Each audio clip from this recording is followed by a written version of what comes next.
Shalom saudaraku, puji syukur kepada Tuhan Yesus. Di hari Minggu ke-18 sesudah Pentakosta 26 September 2021, kita semua masih dianugerahi kesehatan dan nafas kehidupan.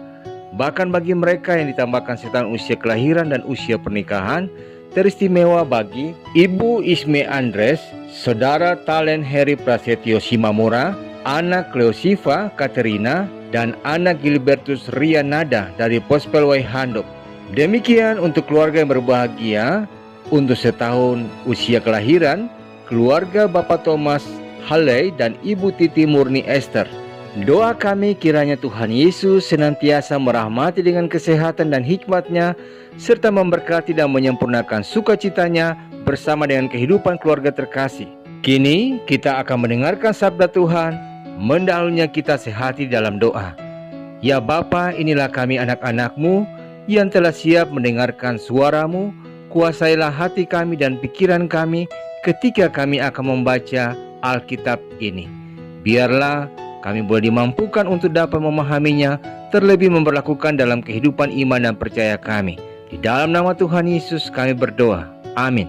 Bacaan Alkitab terambil dalam kitab Ulangan pasal 4 ayat 1 hingga ayat yang ke-13 yang menyatakan, "Maka sekarang, hai orang Israel, dengarlah ketetapan dan peraturan yang kuajarkan kepadamu untuk dilakukan, supaya kamu hidup dan memasuki serta menduduki negeri yang diberikan kepadamu oleh Tuhan Allah nenek moyangmu. Janganlah kamu menambahi apa yang kuperintahkan kepadamu, dan janganlah kamu menguranginya. Dengan demikian kamu berpegang pada perintah Tuhan Allahmu yang kusampaikan kepadamu. Matamu sendiri telah melihat apa yang diperbuat Tuhan mengenai Baal Peor, sebab Tuhan Allahmu telah memunahkan dari tengah-tengahmu semua orang yang mengikuti Baal Peor. Sedangkan kamu sekalian yang berpaut pada Tuhan Allahmu masih hidup pada hari ini. Ingatlah, aku telah mengajarkan ketetapan dan peraturan kepadamu, seperti yang diperintahkan kepadaku oleh Tuhan Allahku, supaya kamu melakukan yang demikian di dalam negeri yang akan kamu masuki untuk mendudukinya.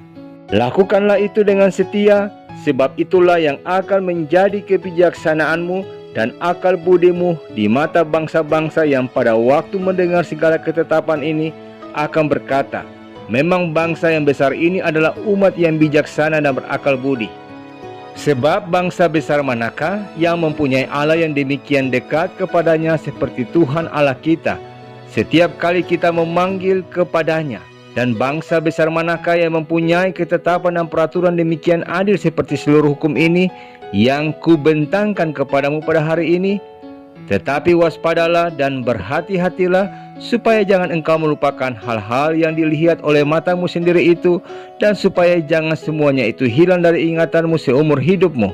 Beritahukanlah kepada anak-anakmu dan kepada cucu cicitmu semuanya itu, yakni hari itu ketika engkau berdiri di hadapan Tuhan Allahmu di Horeb, waktu Tuhan berfirman kepadaku, suruhlah bangsa itu berkumpul kepadaku, maka aku akan memberi mereka mendengar segala perkataanku, sehingga mereka takut kepadaku selama mereka hidup di muka bumi, dan mengajarkan demikian kepada anak-anak mereka.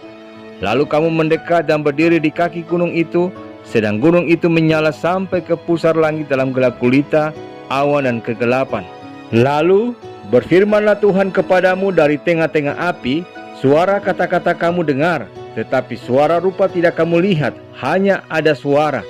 Dan ia memberitahukan kepadamu perjanjian yang diperintahkannya kepadamu untuk dilakukan, yakni ke-10 firman, dan ia menuliskannya pada 2 loh batu. Demikianlah sabda Tuhan. Saudaraku, umumnya manusia dapat mengalami amnesia, yakni ketidakmampuan untuk mengingat peristiwa untuk jangka waktu tertentu. Biasanya disebabkan karena cedera otak, penyakit atau efek obat-obatan, ataupun alkohol. Di luar penyakit bisa karena faktor stres atau faktor penuaan usia atau kurang tidur. Israel pun rawan mengalami yang namanya amnesia rohani. Oleh karenanya, dalam narasi bacaan kita, Musa menasehati dan mengingatkan umat Israel di ayat yang ke-7 untuk pertama, mengingat Tuhan yang selalu menjawab setiap seruan umat Israel. Lalu yang kedua, di ayat yang ke-8 dan ayat yang ke-13, mereka harus mengingat ketetapan dan ke-10 perintah Allah. Jika umat Israel saja sebagai bangsa yang besar telah melihat secara langsung kasih mujizat dan anugerah Tuhan, serta perbuatan-perbuatan ajaib yang telah Tuhan nyatakan dalam kehidupan mereka saja, memiliki potensi untuk melupakan Tuhan, lalu bagaimana dengan kita, saudaraku? Salah satu mengatasi masalah lupa tentunya dengan menuliskan catatan. Begitu pula dalam kehidupan rohani kita harus menuliskan segala kebaikan, anugerah, berkat dan perkara ajaib yang selama ini telah Tuhan lakukan di dalam hati, pikiran dan jiwa serta hidup kita. Karena sejujurnya, bukankah kita pun demikian? Bukankah seringkali saat keadaan sudah nyaman, kita lalu begitu mudah melupakan kebaikan Tuhan? Bukankah seringkali saat kita merasakan Tuhan tidak menjawab kita, lalu dengan mudah kita pun berpaling pada ilah-ilah lain, yaitu sesuatu yang bisa dilihat seperti harta, manusia atau semacamnya? Bukankah kita juga seringkali berupaya membuat firman Tuhan sesuai dengan kehendak atau keinginan kita, yaitu dengan memotong atau menambahkan firman Tuhan yang tertulis di Alkitab? Firman Tuhan yang menjadi narasi bacaan kita di saat ini hendaknya juga bisa kita renungkan, kita maknai sebagai peringatan bagi kita. Inilah hidup yang Tuhan mau untuk kita lakukan sebagai umatnya, dengan menaati perintahnya dan setia pada Tuhan. Maka janji Tuhan adalah akan baik keadaan kita dan keadaan anak-anak kita, keturunan kita, dan supaya lanjut umur kita di kehidupan yang Tuhan berikan atau percayakan kepada kita. Amin.